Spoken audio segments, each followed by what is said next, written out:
Hello, I am Bentham and welcome back to Factorio Towns. We are starting in our newly named town of Redport for the making of advanced circuits, which I think it's finished doing now. I think it's actually built up. But anyway, at the end of last episode, we were doing a little bit of work on some rails up in the north here. It's pitch black at the moment, but what I'm doing is bringing some rails up to an iron deposit that is just a little bit further to the north. It's very big, and I think I'm going to build an iron smelting town on it. So I'm going to announce the naming for it right now, because we start working on it this episode, so I think next episode we might be in a position to name it depending on how much progress we make. But yes, this will be the town that supplies the rest of the factory, or the rest of the towns, with iron. Iron ore will be smelted on site, and once the deposit here runs out, should it ever do, it is quite a big one. I mean, if the series lasts long enough, it'll definitely run out, but at that point it would be delivered ore from other places and would continue to smelt it and supply it to everyone else. So there's going to be a lot of trains coming from here. And it's probably not a good idea to have it so far away from all the other towns, but that's how I want to do it. I sort of want to deliberately make it a bit difficult in certain ways by having some of the towns absolutely miles away from everywhere else they're supposed to be delivering to. But anyway, we're putting in our rails. We're going straight again. We're going to have a vertical station. Not always the best thing, but it should be fine here, he says, suddenly realizing that's probably not a good idea, like for such a vital town. That is a very good point. I didn't consider it at the time, but having a town supplying such a vital resource as iron, which has vertical stations, that might actually cause some issues in future. We could always have extra stations in it so that the unloading rate and loading rate doesn't matter so much, but I'll have to pay attention to that. We'll see if we can have a horizontal one instead, maybe, or a second one. If we have a second one, we'll make it horizontal, because if we need a second one, it shows that we shouldn't have had a vertical one in the first place. But anyway, we've been working through the trees there, and now I'm doing a little bit of flooring over here. I think we ran out of rails. We only had a couple of bits of stone left to make the rails with, or possibly steel. I forget which actually ran out, but we'll be resupplying on both soon enough. I'm just going to use up the stone bricks that I have to do what flooring I can. I mean, it's dark, so you can't really see what I'm doing, but I'm working out how to arrange it on diagonal rails, because there's sort of two options, a thinner and a thicker option. I eventually go for the thicker one because it matches more with what it looks like on the north, south, and east, west rails. But I'm not sure. Maybe I should go for the thinner one just to save on stone, if nothing else. But anyway, on my way back, I spot a problem. The circuit train has shut down because there is no more coal in one of the engines, and I realised that I never sorted out any fueling for it. None of the stations that it visits actually have a supply of coal being loaded into the trains. So we'll do that in Chipton. Chipton has its own coal supply from multiple locations. We're trying to burn through the coal on the iron deposit nice and quick, really. So we're going to siphon off that one, and we shouldn't have any more trouble with that.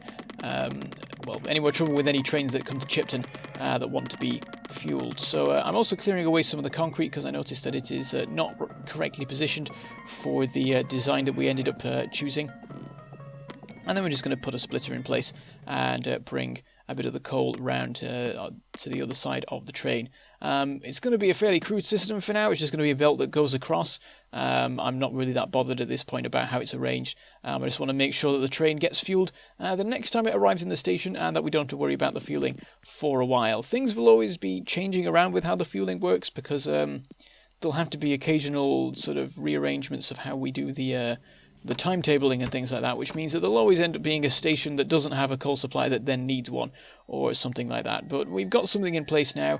Nearly get hit by the train there. I think I nearly got hit by it twice in a way, because I sort of went in front of it twice as I was trying to get away from it. But there we go, the train's gone, it's being fueled now. We'll have no more trouble with that. And I'm just going to make use of some of the concrete that I have handy. Want to make full use of the flooring whenever I have it, because I always end up using huge amounts of it on some outposts, and I have a little bit left, and I might as well put that somewhere else. So we've got most of the basic platform stuff in Chipton now in place. I also don't want to do all the flooring at once in the factory, because that would take an entire episode, and all of the stone that we have and would ruin the stone supply. So we'll just do it in little manageable bits. But anyway, we're back over in Culbury to once again resupply, not just on flooring, but also on stone, because we need a bunch more to make the rails that we will use for the new iron town. Yes, I'll be looking forward to reading through the various names. I have no sort of ideas myself about how to name this one. go nuts. I mean, it'll probably have iron in it, or maybe ferrous or ferrets even, to do a bit of cross-series, whatever you want to call it. But anyway, we're now going to go grab some concrete. We'll also unload a bit of stone brick into the concrete assembler. We need to make sure to keep supplying that. So at the moment I'm emptying the full the wooden chest of stone, the 16 stacks of it, taking 10 stacks for myself, then putting 5 stacks in the car, and then the 6 stacks I have left I can go put into the production of concrete, and that should keep it very well supplied. We've also had a quick check up of the main base, and then we start setting off back to our new base in the north. Though I actually changed my mind because I spot that the train in Frackham, the coal train, is empty, and that can't be right. And when I arrive in Southbridge, I find out why. I've got the crappy loading directly off the belt system, which is stupid. And I should have just set it up properly the first time round. I don't know why I didn't, but now we're going to do it properly. The only thing is that I cleared out the old inserters before I checked where their position was, and now I don't know where the new inserters are supposed to go, so I get the end one set up because I noticed where that one went, and then I have to sort of wait for the train to come back and go have a look over at the train as it arrives in Frackham. It's nice to be able to see the signs so clearly when you look at it on the map. That's one of my favourite features of it. It sort of acts as a secondary thing to the station names. The station names can often overlap when you have multiple next to each other. It becomes hard to read what's going on. But when there's a huge sign like etched in the floor in concrete, you really can't miss it. But anyway, we've set up the loading system properly now for the coal. That should be fine. At the moment I've arranged it as a sort of bare bones system. There's capacity for 10 inserters on each side, and I've got 4 on one side at the moment. It's enough, so I'm not going to bother with adding any more until we start to have any sort of throughput issues anywhere. So checking some random situations in Redport. I think I need to rename the stations. I might have forgotten to do that, so they're named Redport East and Redport West. Also putting in some radars. I forgot about that before. I want to make sure there's a radar in each town. I feel like that makes sense. So they all have a bit of a view around them. We'll probably have some black spots in between the towns, which is not how I usually go for things. I usually have a uniform grid with no gaps of radar outposts. But with this one, I think it'll be more, characterful to have some gaps in it, something like that. But anyway, we've now got all the materials we need to properly set up this station over in the soon-to-be Iron Town.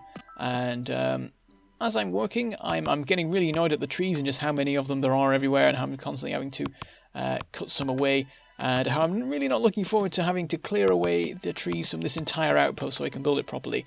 And then I start to have an idea. What if I don't? What if I only clear away the trees where I actually have to build something, and have it just be a really green town? See how that goes. So I eventually come to the conclusion that with this particular town, there's going to be trees everywhere. I'm going to make gaps in the trees only when I need to actually physically build something there.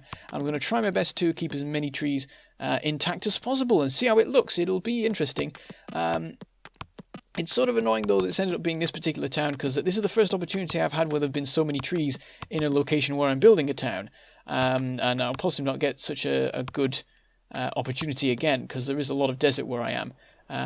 We'll probably be continuing to expand in all directions, which means that most of the places we'll be encountering will be desert. And it takes quite a bit before we actually get into the foresty areas. But it's interesting that it's ended up being this particular base where that opportunity has arisen, because it means we've got this smeltery with, it doesn't actually have chimney stacks, but that's the sort of thing you imagine with it, just chimneys belching smoke everywhere, all sorts of machinery, and basically it's one of the most insulting bases towns that you can have to nature. And yet this is the one where I've decided I'm going to surround it with trees and make it all look nice. I don't know how well it will go, because tree pollution is a thing now. Trees decay and start to look terrible, so it may be that the iron smelting does ruin it, but in the meantime it'll look nice and green, and perhaps that could influence the naming of it. You can even not mention the whole iron bit, just have the name being about how green and pleasant this land is, because that will have been what it originally was. I guess people will have. Well, it depends how it works. You can always sort of make up your own backstories about how a particular town is formed. This one could have been formed by people settling it first, and then finding out about the huge iron and coal deposits later on, because there's a coal deposit over to the west of this as well, which will help with the fueling of the furnaces and indeed the supplying of the trains. This will be a base that a lot of the trains visit, which means that it's a good idea to have the coal loading be in this particular one. In fact, we'll probably have to do some messing about with the station later, because with a big base like this, it'll probably need multiple, as I've already been saying with the trouble of it being a vertical one. We may make a completely different system, one where like they come off into a siding, but then that siding splits into like multiple different stations. That sort of thing is possible and would quite possibly make more sense. It's early days. We've not got like any of the smelting set up or anything yet, and there are only a couple of places that have even the vaguest of interest in having iron delivered. In fact, are there any? I guess there actually technically aren't any, because Chipton's the only place that uses iron and it doesn't need it. So yeah, well, whatever. Towns will soon spring up that do require iron, and at that point we'll start looking at how it's all going to work properly. Anyway, we've got the rails properly in position. I unfortunately got it wrong. At one point I had them go 3 meters too far. When I cut them back, unfortunately, a lot of trees ended up being left cut down that didn't need to be. So I'm already sort of ruining it a little bit. There's some little open areas just north of of where the station stops, but it's not terrible. And we'll try and be careful where possible. We'll try and keep the factories themselves shrouded in trees as much as possible. We'll have to be careful and very decisive about how we arrange it. I need to be right. I need to be sure of myself the first time that I build the factories, and not to like break it apart and build it again or something annoying like that. Anyway, that was the point where I actually renamed the Redport stations to Redport East and Redport West. Because they are two separate ones, you don't have any trouble with timetabling. I think if both of them were named Redport, even though the trains will be able to distinguish which one they were supposed to go to based on the direction they were arriving from, you would still have some trouble with renaming them, because if you renamed one, it would keep the name of the other, and then when you rename the other, things would go wrong, basically. When you change a station name for a train, it usually will change it in its timetable, but if there are two stations with the same name, it probably doesn't go so well, because it either changes the name when one of the stations hasn't had its name changed, or it does when one had, you know what I mean. But yes, we are doing the flooring here, trying to work out how to do it easily, because it seems like the 2x2 brush is too small and the 3x3 brush is too big. It ends up being a bit messy, but I make progress and get up to the point where it goes straight again, becomes a bit easier. The only issue being that at this point there are a bunch of trees and I can't see what I'm doing. It becomes a lot more difficult to actually get the positioning right.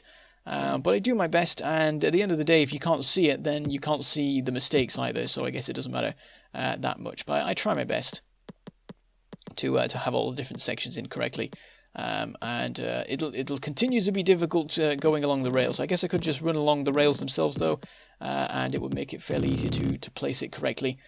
So yeah, I use up all the remaining stone bricks that I have, and we go back over to the car, but then we stop, because this is something that I keep doing while working on this particular base. I keep running to the car to go resupply, and thinking, oh no, actually I still have the materials to do some other bit of work. So now I'm running back to do the to set up the coal mining as well, because I have the materials necessary for that.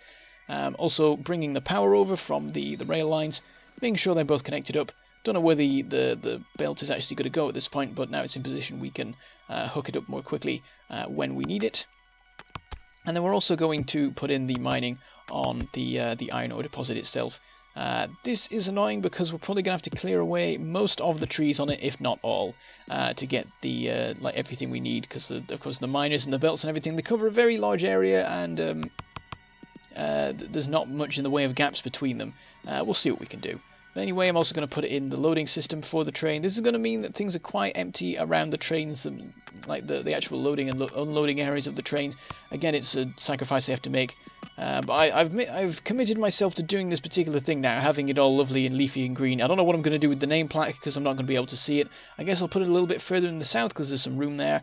Also, I'm going to have to work out how to put the walls in.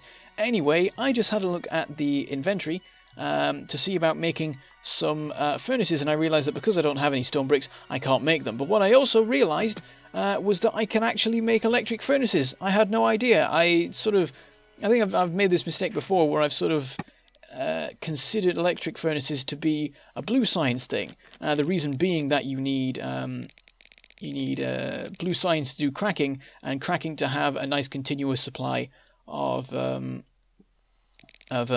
plastic for advanced circuits. So I sort of discount the possibility of using electric furnaces until I've got blue science operational, but I can actually do it right now.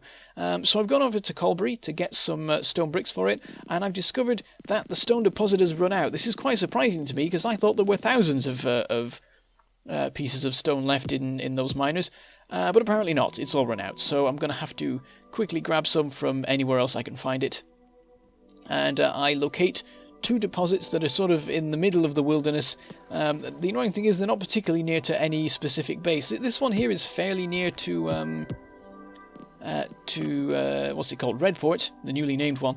But it's not quite worth bothering, like, having it load onto the train. There's not that much there in the deposit, and there's not that much being mined at any one time, so I just hook it up to some belts and have it delivered straight back to Colbury. It's not sort of in the spirit of towns, but then these stone deposits have done their best to be as annoying as possible to get anywhere, really. So we'll wait back at the main base for them to arrive. We do have plenty of stone bricks already, so we have enough to start work on the electric furnaces, but I do want to just check that it's all working right. All the stone does arrive, and I can make sure that I've been resupplied on raw stone as well as stone bricks, because I'm also going to need to make more rails as time goes on, of course. And I'm just sort of watching it as it goes, and then I decide to make some changes, because of course now that we have electric furnaces, we might as well use them. So I swap out the old ones, the steel ones, for the electric ones, and we no longer need to supply coal to it. Even though this is actually an outpost that consumes great amounts of coal and always will do, I didn't want to use coal if I didn't have to for it, so I've switched over to electric, and we'll continue to do this around the various towns. I want to switch them all over to electric if possible, because it makes things a lot easier in terms of delivering coal around. It is sort of, well, not quite cheating, but it just makes things significantly easier in this sort of still fairly early stage in the game, because suddenly there's a lot less stuff I need to deliver around. I don't need the coal train anywhere near as much anymore. It only needs to go to the places it's already going to. The Colbury to actually supply the steam engines, and to frack them to be used to make plastic. So that's good. We don't need to do any more coal delivery, except when we need to actually supply the trains somewhere.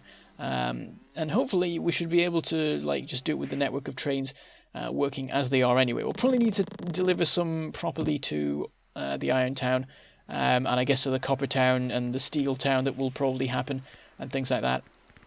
But what we can do is transition over all the places where we currently have furnaces to electric ones, then we don't have to worry anymore about having coal being supplied to them. We're going to start with Chipton, because I wanted to do some upgrading here before. I wanted to upgrade and add in some more steel furnaces, and seeing as we now have electric ones, I may as well swap everything out and do the upgrade with the new ones. The annoying thing is that this will sort of ruin all the arrangements I previously have. Because of the way I'd set it up, it all lined up really well, and the belts went around the outside of the smelting and lined up perfectly with the assembly. This has now all gone to pot, and we're going to have to sort of work out how to arrange it in a more convenient manner. But anyway, I'm sorting out the proper ratios now for the smelting of the copper and the iron, because when it comes to supplying any circuit production, you want to have 3 copper furnaces for each 2 iron furnaces, which is the same ratio as the assemblers for circuits, because each assembler uses, I think they each use 1 of the, coal and iron and so on at all at the same rate. So basically each furnace supplies the same number of assemblers as the... I'm not really explaining this very well, so I'm just going to leave it there. But basically have 3 copper furnaces for each 2 iron furnaces. My words are just gone. I've confused myself too much now, and I've become unable to speak. But anyway, we're trying to work out how to put the belts in the most convenient way. I end up moving up the iron smelting by 1. One of the inserts is not in a very useful place. Being on a corner like that can cause all sorts of issues, where it can't unload even though there is room, things like that. It's sometimes difficult to predict what side of the belt it will be unloaded onto, particularly seeing as that stuff seems to have been changed recently when they changed the mechanics of the belts. It seemed like inserters stopped inserting onto the areas of belts they used to, and I've sort of stopped using the rules that I previously had for how to predict how they function.